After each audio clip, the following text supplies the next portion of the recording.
Hi, I'm a creative designer here at Sizzix and my name's Katie Skilton, and today I just want to show you a really cool effect of creating stained glass window effects using your die cuts. And this is just using some clear embossing powder and some of our permanent markers. So you can see here I've used it on the Tim Holtz Dual Spring set, and it creates this lovely shiny effect. I've also used it on a much more intricate die. And once you know the technique, it's really easy. So I'm going to show you how to do this today, and I'm going to be using the rabbit. So pop those down here and we'll bring in our big shot. So let's pop that to the side a second. You need to be taking some white cardstock and some double-sided adhesive sheets.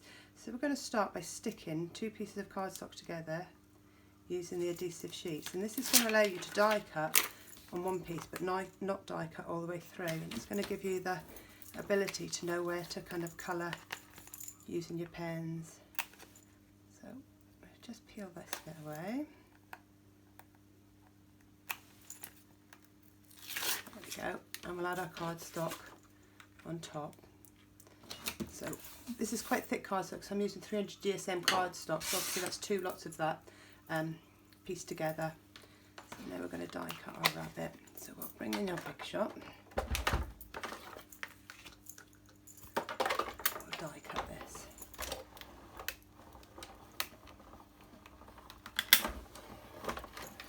There we go. So you can see now we've got all those pieces and they're still in there. We're going to trim that in a minute with a pair of scissors, and it's really easy to follow around because obviously you've got the lines there and they're already partially die cut. So we're just going to cut the background part as well. So this is just a piece of grey cardstock from the Sizzix Cardstock pack. And this is going to be our border when we finish die cutting. So we'll remove this one from the die, and we're left this lovely detailed frame that we're going to use later on. So we'll pop this to the side once all the pieces are out. I can move the big shot out of the way, and then I can show you how you piece it all together. There we go. So we'll pop that one down there and we'll move the machine out of the way. So we need to start by adding some colour to the rabbit. Now you can do this either way. You can cut him first or you can add the colour. So I think I might as well cut him first and then we know where we're going. So say I'm literally just following along those lines. I'll come back to do the detail in a second. I'm actually just going to grab a smaller pair of scissors.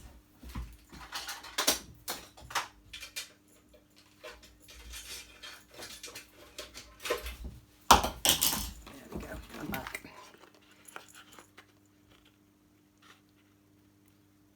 I'm going to cut right along that line there now, that's better. And your scissors almost fall into the gap because it's already been die cut for you. So you haven't got to be really good at cutting to do this, because your scissors will just follow along, especially if your scissors are cleaner than mine. Let's get rid of that big bit there.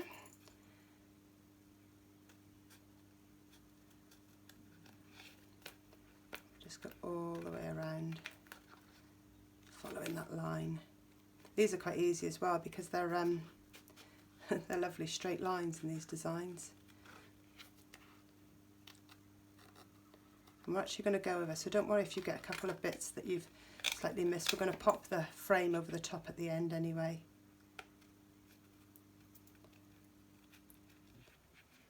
All the way around.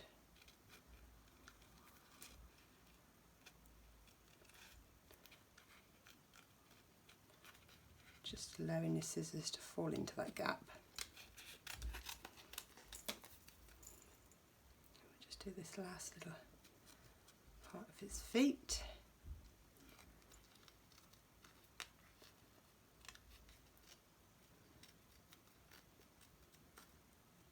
There we go.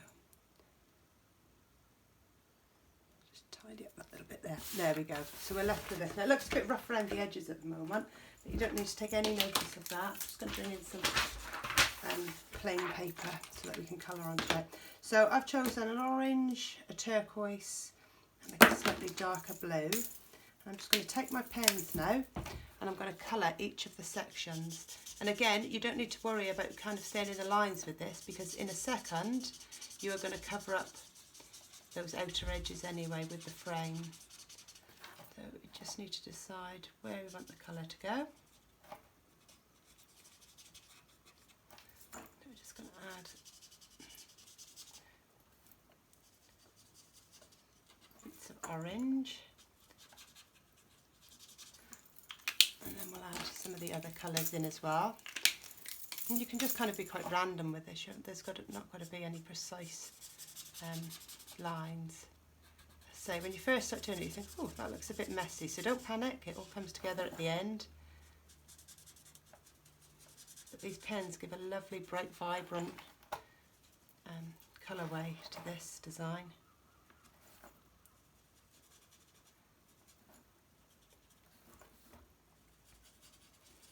I'm just trying to kind of space out my colours a little bit. Come in now with a lighter colour, and then I can add where I think needs adding.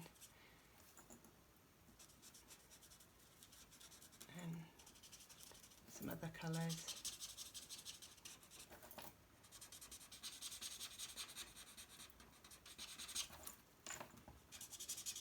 Yep. So we'll bring our orange back again to add some where we've missed.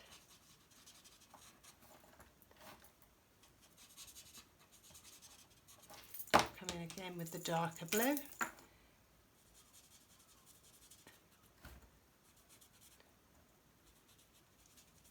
Add some of those.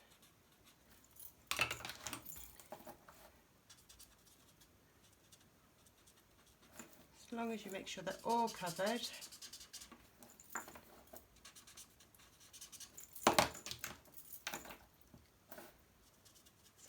Orange to that one.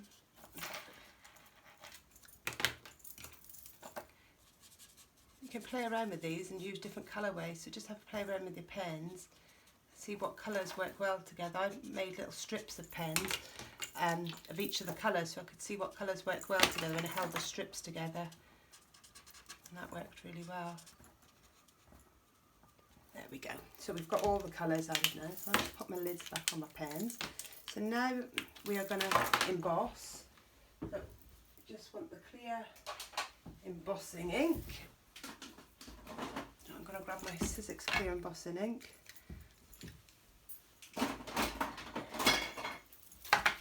And we're just going to add some ink to this. So we're going to be really generous with the ink on this. Really press it down into the pad. Get that as covered as you can with your ink. There we go. That's nice and covered. So then what we're going to do is we're going to sprinkle our clear embossing powder over the top. You have to excuse me, every now and then I just lose my voice. I'm just getting over the flu.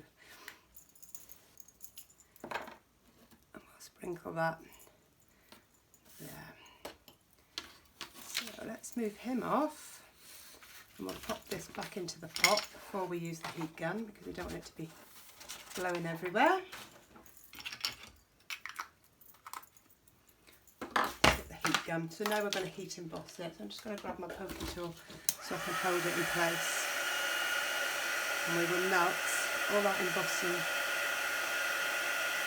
powder into the design. And you'll see when it starts to change. If you haven't used embossing powders before, you'll see when it starts to change, because you'll lose the white colour and instead you'll get this lovely clear. You can see it changing over the orange now. You can really see it becoming clear and almost giving it that glassy effect.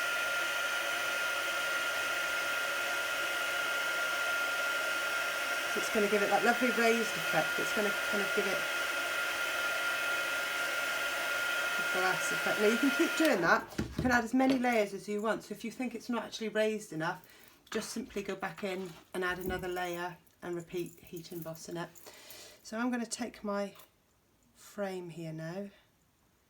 I'm just going to add some glue to it. So I'm using a really thin nozzle glue, which is ideal for die cuts like this, because it doesn't splat everywhere.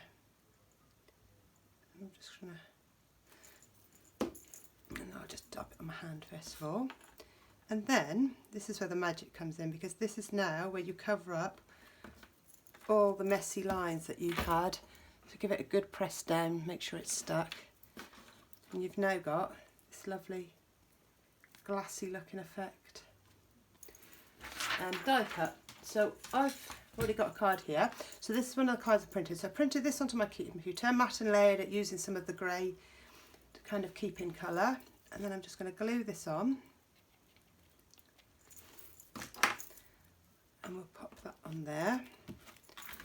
Again, give it a good press down because it's been heat embossed. You might find the card wants to bend slightly in the direction that you don't want it to go. And then finally, I'm just going to take some little gems, just to kind of add some detail around the rabbit there. Oh, let's grab another one, that looks like I'm going to stick.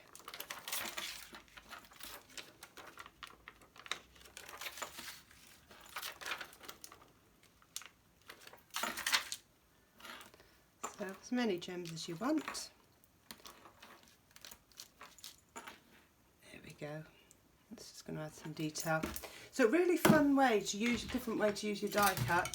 Obviously you could do this with lots of them. Just use your permanent markers and then heat emboss afterwards. And you can see here, you get this lovely shiny effect. I just think you don't need much more detail added to these cards, because once you've got that lovely shiny effect, it kind of says it all. But you can also try it with your more intricate. So this is another Tim Holtz die that I've tried it with.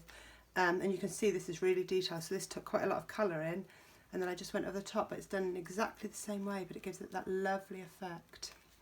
So if you've enjoyed this, remember to subscribe to our channel, because we're constantly sharing videos here. Check out our Pinterest boards, and share your mix with us on Facebook or Instagram, and I shall see you again next week. Thank you.